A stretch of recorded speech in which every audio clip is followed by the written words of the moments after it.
ikuti bersama sambutan dan arahan dari yang terhormat Bupati Manggarai tentang prioritas RKPD Kabupaten Manggarai tahun 2025 sekaligus membuka kegiatan ini secara resmi. Waktu dan tempat disilakan.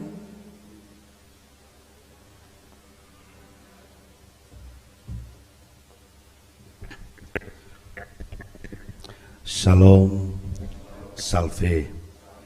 Assalamualaikum warahmatullahi wabarakatuh. Om Swastiastu, Namo Buddhaya, salam kebajikan. Yang kami hormati pimpinan dan anggota DPRD Kabupaten Manggarai, seluruh jajaran Forum Komunikasi Pimpinan Daerah Kabupaten Manggarai, yang mewakili Ketua Pengadilan Negeri Ruteng, Ketua Pengadilan Agama Ruteng, lalu yang mengikuti kegiatan ini dari Kupang secara daring, Bapak Ketua Kepala Bapelitbang Provinsi NTT atau pejabat yang mewakili, Bapak Sekretaris Daerah Kabupaten Manggarai, para staf ahli Bupati, para asisten Sekda, para Kepala Perangkat Daerah lingkup pemerintah Kabupaten Manggarai, para pimpinan BUMN, BUMD, instansi vertikal se-Kabupaten Manggarai, para pimpinan lembaga-lembaga swadaya masyarakat, tokoh agama, tokoh masyarakat, pimpinan perguruan tinggi, para camat se-Kabupaten Manggarai, dan para delegasi kecamatan yang mewakili Ketua Tim Penggerak PKK, Ketua Dharma Wanita Persatuan, Ketua Persid Kartika Chandra Kirana, Ketua Bayangkari, Ketua Adiaksa Karini, dan Ketua Dharma Yukti Karini. Para pimpinan dan anggota kelompok pemuda, kelompok anak, kelompok remaja, para pemerhati orang dengan gangguan jiwa, kelompok lansia, Ketua Pertuni Kabupaten Manggarai, Ketua Konsorsium Kaum Disabilitas Kabupaten Manggarai, insan pers, singkatnya Panitia Penyelenggara Musrenbang Kabupaten Manggarai tahun 2025 yang kami hormati. Pada awalnya kami menyampaikan sekali lagi selamat Pesta Paskah untuk kita semua, bagi umat Kristiani dan untuk semua umat Muslim di Kabupaten Manggarai. Kami menyampaikan selamat Hari Raya Idul Fitri. Mohon maaf lahir dan batin untuk kita semua yang merayakan Paskah maupun Idul Fitri. Semoga kita diberikan hidayah pada diri masing-masing, anugerah untuk menebar kebaikan, energi positif kepada lingkungan di mana kita berada. Syarat utama untuk sebuah energi positif adalah pikiran dan jiwa yang juga sehat dan positif. Kalau itu sudah punya, maka lingkungan juga pasti akan mendapat energi dan kekuatan positif dari kita semua. Bapak Ibu yang terkasih, yang kami hormati, kita telah melalui berbagai tingkatan kelembagaan perencanaan, mulai tingkat dusun, dari tingkat desa, sampai dengan pada hari ini untuk penyusunan APBD Kabupaten Manggarai, kita melaksanakan Musrenbang Kabupaten secara langsung di tempat ini. Kita tentu berharap bahwa apapun yang muncul dari bawah, dari dusun, dari desa, dari kecamatan, akan bisa diakomodir, dipadukan dengan apa yang bisa disusun atau terlihat oleh masing-masing perangkat daerah. Dan kehadiran dari berbagai elemen pada hari ini tentu untuk menyempurnakan apa yang menjadi pikiran dan konsep pemerintah. Sehingga dengan demikian APBD yang akan datang akan menjadi APBD yang menggambarkan harapan dari semua pihak di Kabupaten Manggarai. Berkaitan dengan kewenangan, tentu kita semua paham bahwa ada pembatasan-pembatasan, ada keterbatasan-keterbatasan kewenangan. Karena itu maka kami minta forum ini juga pada akhirnya akan melihat dan membagi usulan-usulan itu sehingga akan terlihat jelas mana yang menjadi kewenangan pemerintah kabupaten dan mana yang harus diusulkan lebih jauh ke tingkat provinsi pada musrenbang provinsi pada hari Senin yang akan datang dan ke tingkat pemerintah pusat pada musrenbang nasional pada bulan Mei yang akan datang. Bapak Ibu sekalian yang kami hormati, perkenankan kami pada awal juga menyampaikan ucapan terima kasih kepada seluruh instansi vertikal yang ada di Kabupaten Manggarai yang dengan caranya masing-masing memberikan warna, memberikan nilai, memberikan peningkatan kesejahteraan kepada kami masyarakat Manggarai. Perkenankan hari ini secara khusus saya mengucapkan terima kasih kepada Badan Pertanahan Nasional Kabupaten Manggarai yang tahun ini dengan kerjasama yang baik, dengan komunikasi yang baik dengan pemerintah Kabupaten Manggarai, kita bersama-sama mengusahakan terwujudnya program 12.000 sertifikat PTSL yang dulu kita sebut PRONA untuk 12.000 bidang di Kabupaten Manggarai. Terima kasih banyak Pak Kakan, semoga tahun yang akan datang kita boleh bekerja sama lebih erat lagi. Ada banyak hal yang akan dikerjakan sepanjang tahun ini, tetapi baiklah kalau kami menjelaskan kepada kita semua apa-apa yang sudah kita capai selama 3 tahun terakhir. Paparan kami hari ini tidak membatasi capaian kita pada tahun yang lalu saja 2023, tapi saya mencoba untuk memberikan gambaran kepada kita semua tentang apa yang terjadi dalam 3 tahun anggaran terakhir sejak tahun 2021, 2022, dan 2023. Bapak Ibu sekalian, dari sisi laju pertumbuhan ekonomi, kita mengalami pertumbuhan yang minus di tahun 2020, merangkak sedikit-sedikit. Di 2021 menjadi 1, sekian, di tahun 2022 menjadi 2,2, lalu di tahun 2023 menjadi 3,8, 3,79. Kita berharap bahwa peningkatan yang kecil ini, sedikit ini memang secara persentase tidak terasa, tetapi secara nominal dari sisi kesejahteraan masyarakat tentu akan sangat terasa. Bapak Ibu sekalian, kita memberi patokan kepada seluruh perangkat daerah. Kami menyampaikan dalam beberapa waktu terakhir kita membangun patokan atau benchmarking diri kita, membandingkan diri kita dengan orang lain atau dengan kabupaten lain di NTT. Benchmarking kita di Manggarai ada 2. Benchmarking pertama itu dengan 2 kabupaten di sekitar Manggarai Barat dan Manggarai Timur. Benchmarking yang kedua nanti adalah bagaimana kita membandingkan Manggarai ini, meletakkan Manggarai dalam konteks Pulau Flores secara keseluruhan. Baru nanti kita masuk kepada bagaimana meletakkan Kabupaten Manggarai di NTT. Ya. Kalau kita lihat dari sisi pertumbuhan Bapak Ibu sekalian, kita masih berada di bawah Manggarai Barat. Ya. Tapi tidak apa-apa. Angka-angka ini memberikan kita penguatan bahwa ketika angka-angka bergerak naik setiap tahun, maka kita ada di jalur yang pas. Tapi kalau angka bergerak turun, itu memberi sinyal bahwa kita ada di jalur yang tidak pas, atau kita berada di luar jalur. Ya. Tapi ketika kita bergerak naik ya, maka kita berada di jalur yang pas. Karena itu maka tetaplah berada di jalur itu. Ya. Tetaplah berada di jalur itu. Dalam pengertian jalur yang saya maksudkan itu adalah jalur pembangunan.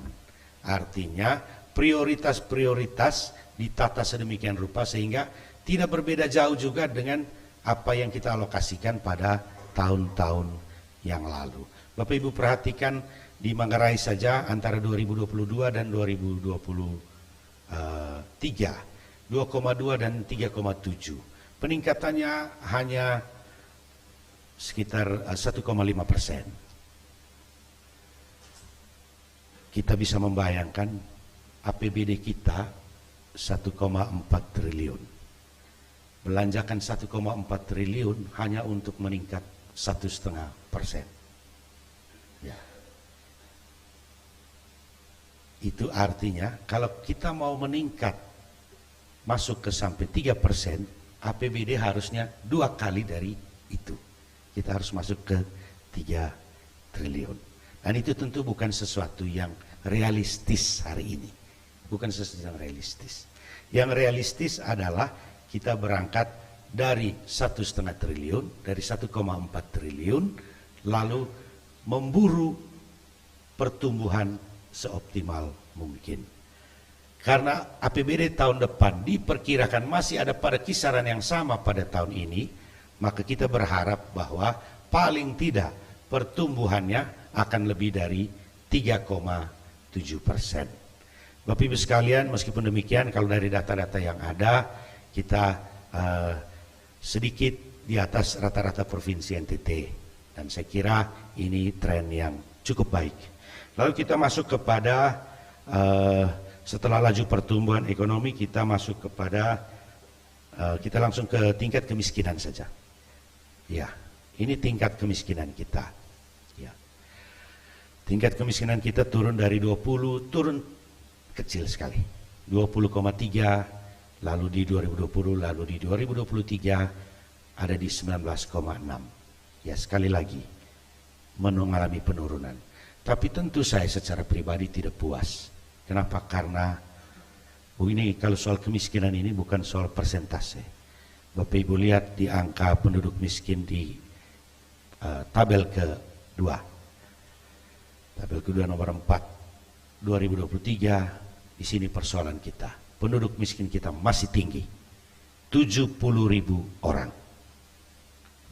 Ini kita omong dengan sangat terbuka. Untuk mengatakan Bapak Ibu sekalian, pertama bahwa saya berdiri di sini, saya tidak menceritakan kebaikan dan kesuksesan saja. Saya juga menceritakan masalah-masalah kita, kegagalan-kegagalan kita. Dan apa yang harus menjadi perhatian kita pada tahun yang akan datang. Ya, 69.000 di 2020, lalu secara kasar di 2023 ada 70.000 orang. Ya. Bapak Ibu sekalian, secara persentase memang turun, tapi secara absolut dia mengalami kenaikan. Kenapa? Karena tingkat kelahiran kita juga tinggi. Pertambahan penduduk, arus keluar masuk orang, masyarakat juga tinggi. Ya. Tapi bukan soal itu. Soalnya ada 70.000 penduduk miskin. Maka tanpa menunggu di bagian akhir, Bapak Ibu sekalian, saya kira pemberantasan kemiskinan harus menjadi prioritas pada tahun 2025 yang akan datang. Ya, ya, temanya memang pembangunan berwawasan lingkungan. Tapi kan semua bisa diarahkan, lingkungan yang baik itu diarahkan untuk pemberantasan kemiskinan. Kita harus sepakat bahwa kita sebaiknya sepakat bahwa kemiskinan ini menjadi prioritas penanganan. Kita punya pengalaman. Bagaimana ketika semua stakeholder bekerja, angka-angka yang menjadi target kita akan menurun. Pengalaman paling berharga dalam 3 tahun terakhir ini adalah dalam penanganan stunting. Bagaimana semua stakeholder, semua pihak bekerja. Pemerintah, masyarakat, tokoh-tokoh agama, TNI, Polri, LSM, universitas, semua pihak bekerja, maka angka-angka mengalami penurunan. 2021 saya ingat kita masih terima dengan 20 atau 21%. 2023 Agustus kita ada pada angka Februari 2024 kita ada pada angka 11,5%. Jadi ada penurunan yang sangat signifikan dan kita menuju kepada di bawah 10%. Menuju ke situ. Itu kenapa? Itu karena semua orang berkomitmen, semua orang bekerja, semua pihak memberikan pikiran dan pendapat serta action di lapangan. Karena itu maka saya kira penanganan kemiskinan di Kabupaten Manggarai pada tahun 2025 baiklah kalau kita berkaca dan belajar dari pengalaman penanganan stunting di kabupaten kita ini. Bapak Ibu sekalian yang kami hormati, yang kami kasihi, selain penanganan tingkat kemiskinan, tren angka kemiskinan, tingkat pengangguran terbuka. Tingkat pengangguran terbuka cenderung mengalami penurunan, ya, dari 4,09 menuju ke 2,44. Tapi lagi-lagi ini persentase, angka. Di balik angka tetap kita berhitung tentang manusia. Karena itu maka idealnya adalah kita menuju kepada apa yang disebut sebagai tingkat pengangguran terbuka alamiah. Alamiah itu ada di kisaran 1%. Itu menjadi tujuan kita. Dari sisi angka kecil, tapi dari sisi jumlah ini tetap saja ribuan jumlahnya. Itu artinya apa? Artinya ada ribuan anak-anak kita, adik-adik kita yang masih membutuhkan pekerjaan. Baik anak-anak Manggarai yang terdidik, yang bersekolah, yang sudah bersekolah, maupun yang belum menuntaskan sekolahnya. Dengan demikian, perhatian untuk pembukaan lapangan kerja di sektor formal maupun informal menjadi perhatian tersendiri pada tahun 2025. Yang paling penting adalah kalau sudah punya kerja baik-baik. Kalau sudah punya kerja, ya jangan demo kemana-mana lagi. Terutama yang bekerja di sektor pemerintahan. Ini saya minta betul perhatian dari para pimpinan perangkat daerah. Tegakkan disiplin.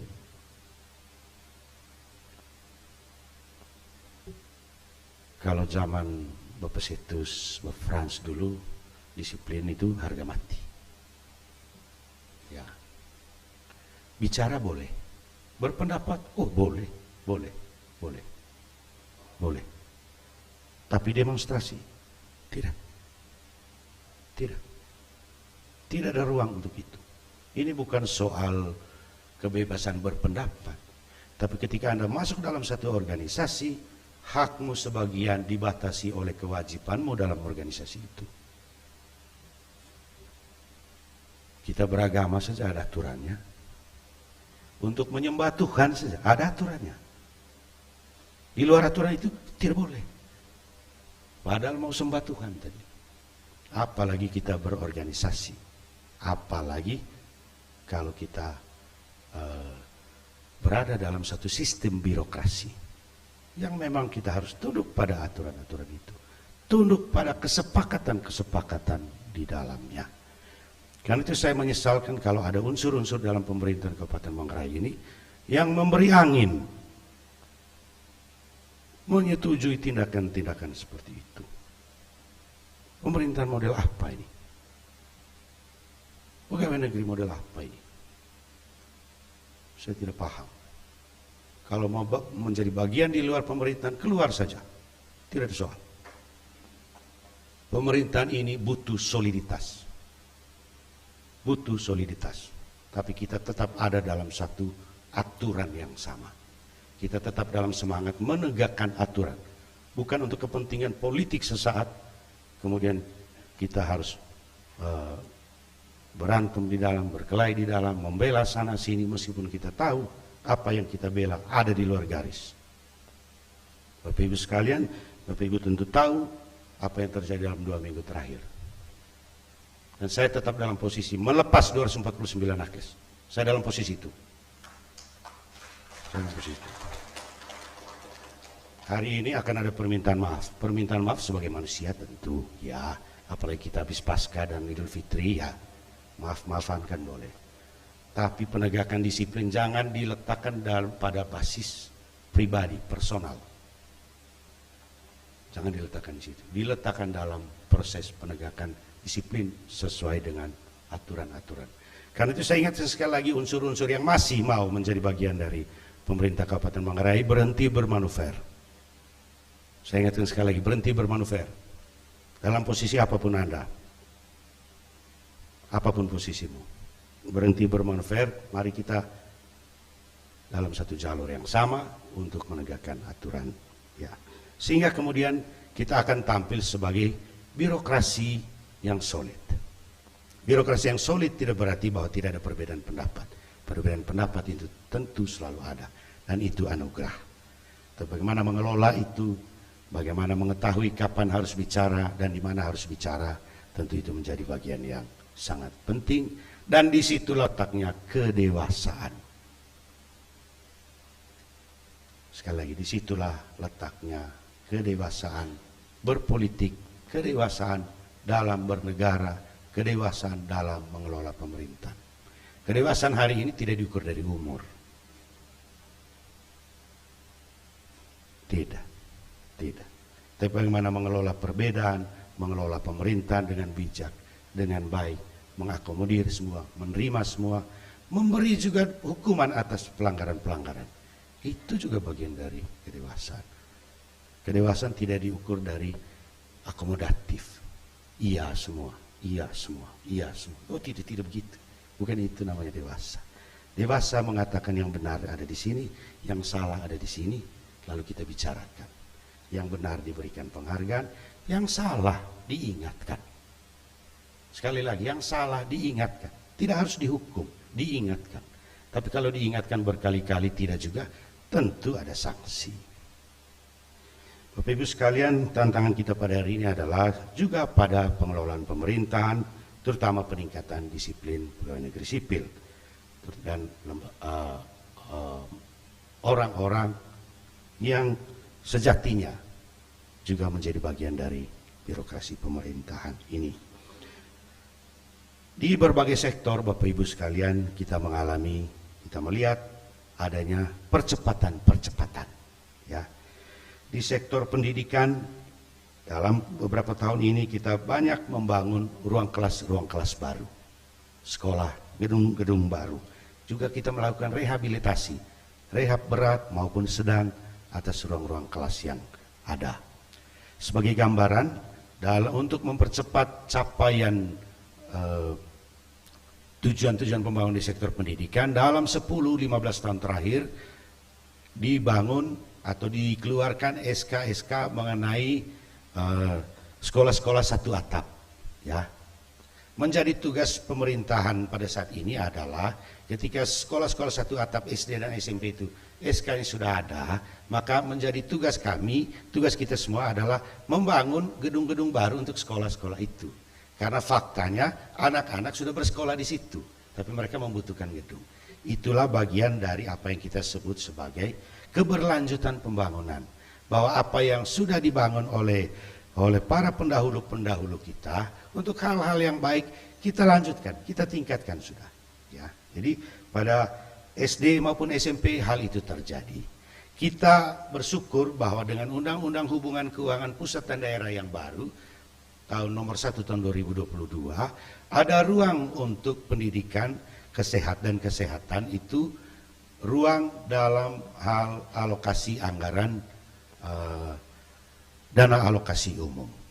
Kalau dulu dana untuk pembangunan itu lebih banyak dari dana alokasi khusus. Dengan undang-undang yang baru ada dana alokasi umum yang disebut sebagai dana alokasi umum yang ditentukan penggunaannya, yang kita istilahkan specific grant, ya. Dana alokasi umum yang ditentukan penggunaannya terutama untuk 3 sektor, untuk pendidikan, untuk kesehatan, untuk PUPR, ya.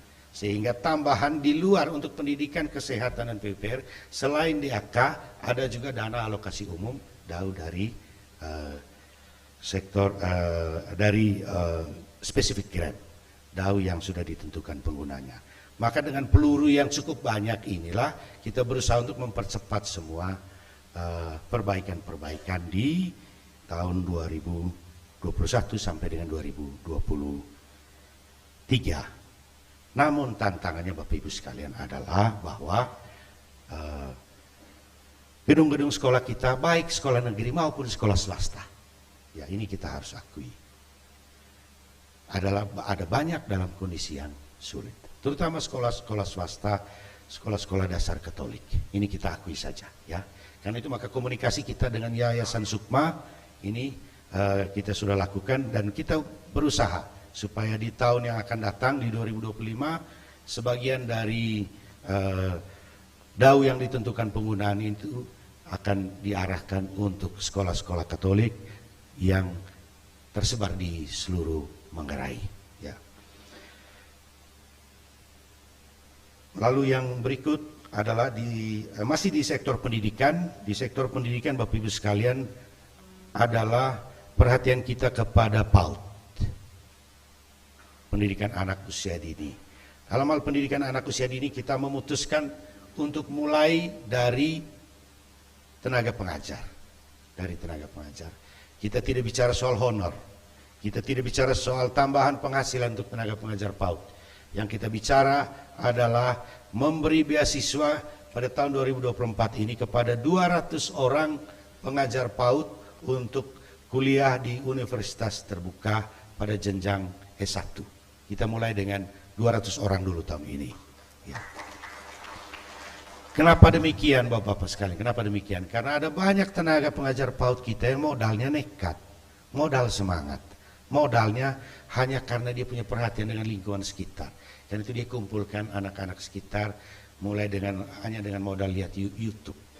Lihat YouTube dia kumpulkan, ijazahnya SMA.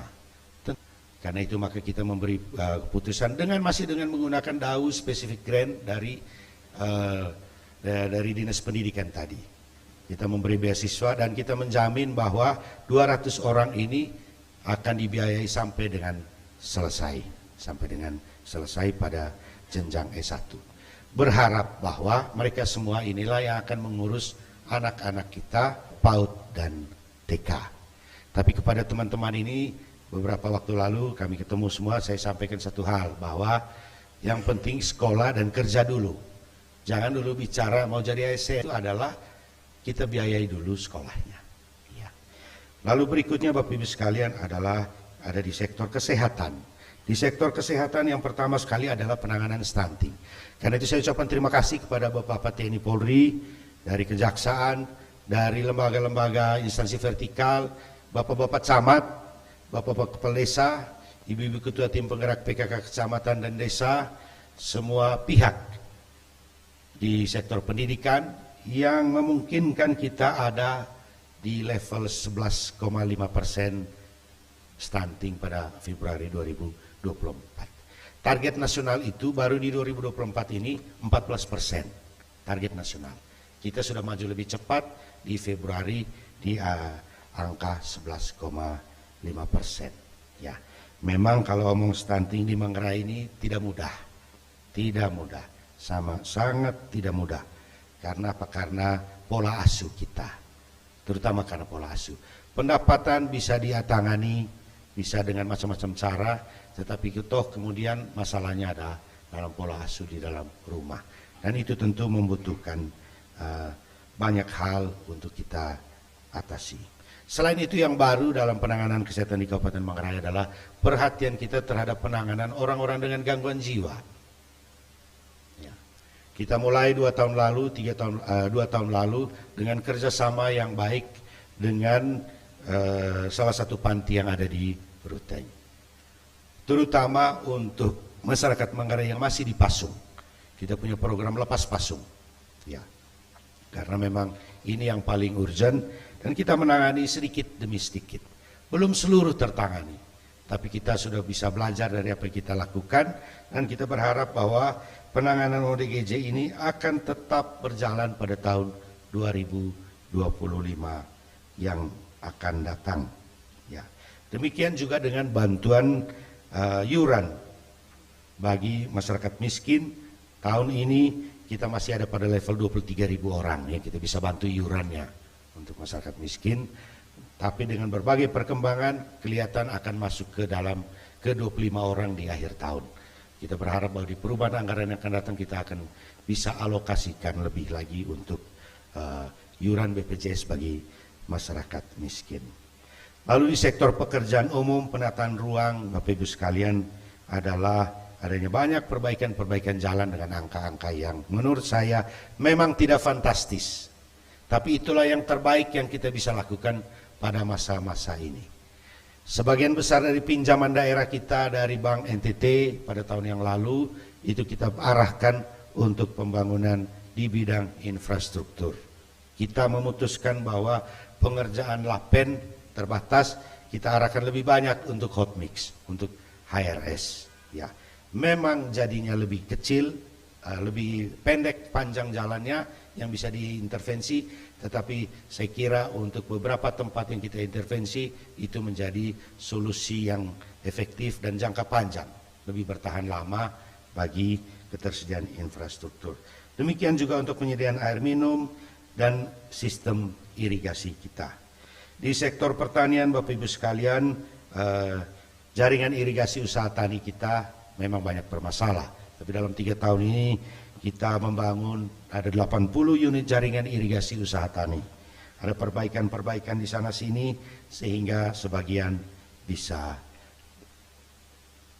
berfungsi dengan lebih efektif.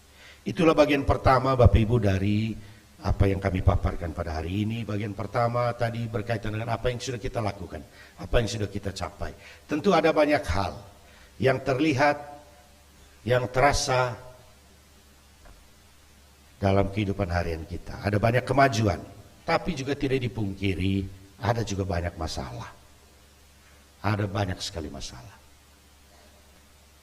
yang belum kita selesaikan atau yang memang tidak terselesaikan.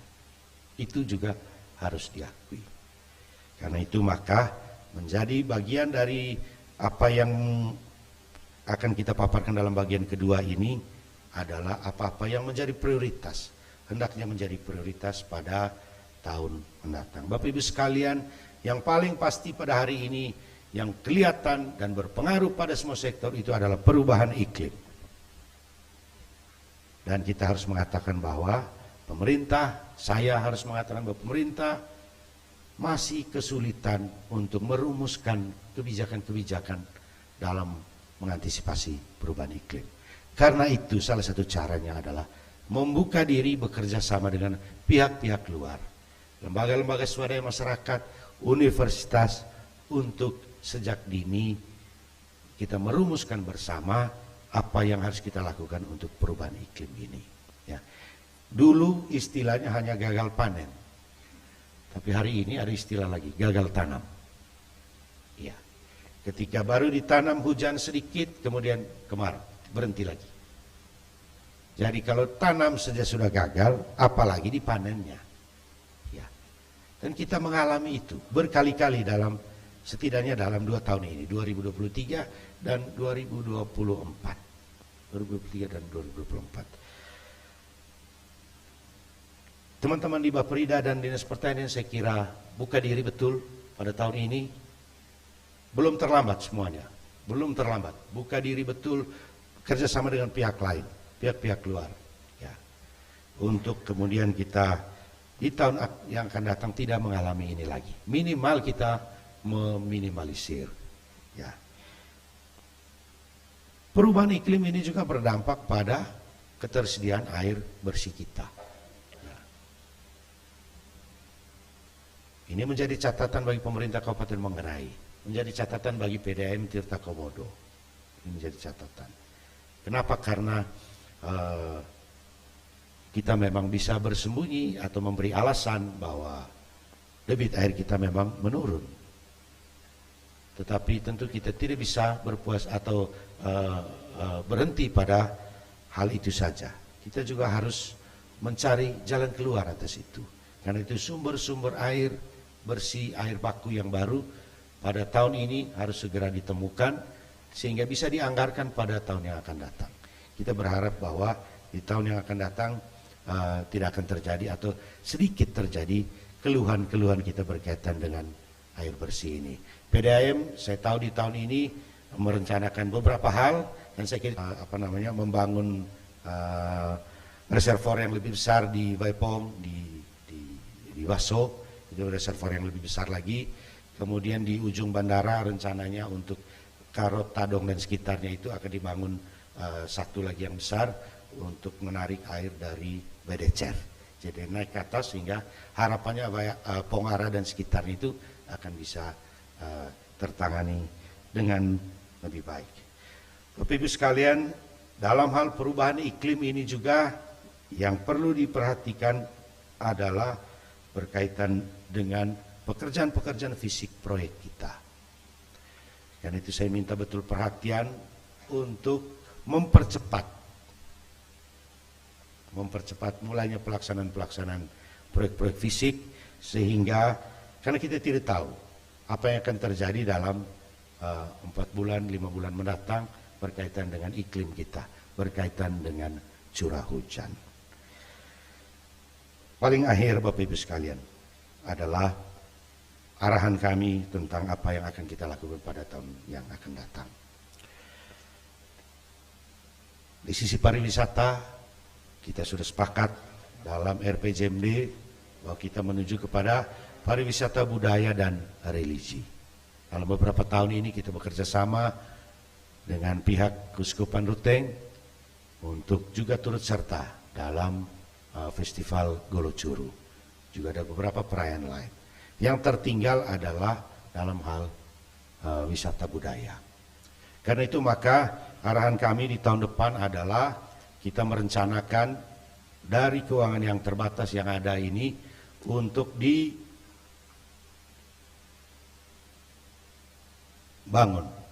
oleh pemerintah rumah-rumah gendang yang sekiranya penting menjadi target prioritas bagi pariwisata budaya. Ya, target kita adalah tahun depan dibangun 100 rumah gendang. 100 memang. Jadi kita jangan main yang sedikit-sedikit 100. Karena hitungan kami begini Pak. Kami gambarkan. Selama ini kita di Manggarai bilang ada ratusan rumah gendang. Berapa ratus? Tidak tahu. Tapi dari data yang ada, Bapak-Bapak sekalian, dari data-data yang ada, 478 gendang di Manggarai ini. 478. Sekitar 200-an sedikit lebih itu yang gendangnya sudah ada, rumahnya sudah ada. Berarti hanya ada sekitar katakan 300 yang belum. Tapi kita tahu juga bahwa dalam kondisi yang serba sulit sekarang ini, masyarakat untuk hidup saja sulit, tapi di sisi lain juga ada tekanan, ada keinginan untuk membangun rumah-rumah gendang. Karena itu pemerintah berpikir bahwa lebih baik kita langsung membantu saja, membantu dengan jumlah yang cukup sehingga bisa terbangun pada tahun yang akan datang. Selain itu Bapak Ibu sekalian, dalam perencanaan yang menjadi arahan pemerintah, arahan Bupati Manggarai pada saat ini adalah berkaitan dengan wisata religi. Wisata religi ini juga berkaitan sebenarnya dengan kehidupan beragama. Karena itu kita merencanakan di tahun yang akan datang, kita merencanakan adanya bantuan operasional rumah ibadah setiap bulan untuk tempat-tempat ibadah di seluruh Manggarai dari berbagai agama. Jadi kalau dari Katolik misalnya untuk paroki dan untuk stasi, kemudian untuk umat Muslim itu untuk di masjid, baik masjid besar maupun masjid kecil, termasuk musola, termasuk pura dan juga berbagai gereja-gereja dari berbagai denominasi Kristen. Ya. Cara pikirnya sebenarnya sederhana Bapak. Ya, kalau kita perhatikan di Katolik saja kita perhatikan. Ya, kita jangan bicara paroki dalam kota, kita bicara paroki di kampung. Ya, 1 kali misa, 1 kali hari Minggu itu kolektanya 200.000, 300.000. Jumlah itu untuk beli hostia dan anggur tidak cukup. Jangan dulu bicara untuk perbaikan atap gereja yang bocor, terlalu jauh itu, terlalu jauh. Lalu untuk itu kita paksa, kita mau supaya pengurus gereja, kita punya pastor, kita punya pendeta, kita punya bapak-bapak ustadz, jalan keliling minta sumbangan kiri kanan. Karena itu untuk meminimalisir itu kita mencoba untuk menyediakan bantuan operasional rumah ibadah di tahun yang akan datang. Nanti tinggal diatur akan seperti apa teknisnya. untuk penggunanya, apa yang boleh dan apa yang tidak boleh. Dengan demikian kita berharap bahwa tempat-tempat ibadah di seluruh Manggarai pada saatnya akan terpelihara dengan baik, dan dengan itu maka wisata religi kita akan menjadi daya tarik, salah satu daya tarik. Minimal daya tarik untuk sesama kita orang Manggarai saja dulu, minimal. Kita tidak muluk-muluk dulu untuk menarik wisatawan dari luar, tetapi untuk lokal kita minimal menjadi daya tarik. Lalu yang terakhir Bapak Ibu sekalian, keberlangsungan infrastruktur yang berkualitas hendaknya menjadi perhatian pada tahun 2025 yang akan datang. Sehingga di luar DAK, di luar DAU dengan spesifik grant, kita masih akan mengalokasikan anggaran sedikit untuk infrastruktur yang berkualitas. Paling akhir Bapak Ibu semua, kami laporkan kepada kita semua yang menjadi perwakilan dari seluruh masyarakat Manggarai pada hari ini bahwa utang pemerintah Kabupaten Manggarai sebesar 110 miliar akan lunas dibayar pada Desember yang akan datang. Sehingga kita pastikan bahwa siapapun bupati yang terpilih pada tahun 2025, dia akan menerima APBD yang bersih tanpa utang. Dia akan mulai dengan utang, dengan APBD yang bersih, yang real, sehingga mudah-mudahan pembangunan akan bisa berjalan dengan lebih baik. Tapi kami pastikan pada hari ini, Desember 2024, kita akan selesaikan semua kegiatan. Karena kegiatan pembangunan yang dibiayai utang sekaligus dengan pembayaran pokok dan bunga utang yang sudah kita terima dan sudah kita manfaatkan. Saya kira itu yang saya bisa sampaikan Bapak Ibu sekalian. Saya mohon maaf untuk hal-hal yang tidak berkenan dalam kegiatan kita hari ini. Sekaligus juga kami mohon maaf untuk hal-hal yang belum kita bisa lakukan di 3 tahun terakhir, atau mungkin sampai dengan tahun ini belum bisa kita lakukan. Tapi kita berharap bahwa kita semua memiliki keterbukaan hati dan pikiran, sehingga pada tahun-tahun mendatang kita bisa mewujudkan semua hal yang menjadi rencana. Oh ya, saya lupa terima kasih banyak kepada Bapak Ketua DPRD dan seluruh jajaran DPRD Kabupaten Manggarai yang dalam 3 tahun ini saya rasakan betul ya dinamika ada, dan itu wajar saja ya. Tapi dalam berbagai pembahasan kegiatan kita merasakan adanya dukungan-dukungan, pikiran-pikiran yang luar biasa, sehingga berbagai dinamika itu kita bisa bawa kemudian kita kerucutkan dalam program-program perencanaan pembangunan dan anggaran. Hari ini saya senang karena Pak Ketua DPRD pakai baju hitam corak merah, saya pakai baju biru. Ya, kira mudah-mudahan ini jadi pertanda yang baik. Ya, ya. Apalagi kalau di belakang ada hijau kuning semua. Ya, saya kira itu. Bapak Ibu sekalian, dengan mohon izin dari kita semua, dengan mohon berkat dan restu dari Tuhan Yang Maha Kuasa, kami membuka kegiatan Musrenbang Kabupaten Manggarai tahun 2025 secara resmi.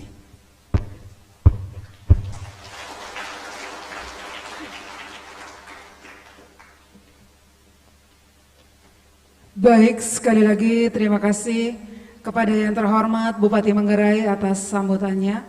Dan baiklah Bapak Ibu sekalian, dengan demikian maka acara pembukaan Musrenbang Cup RKPD dan Rembuk Stunting tingkat Kabupaten Manggarai tahun 2024 telah selesai.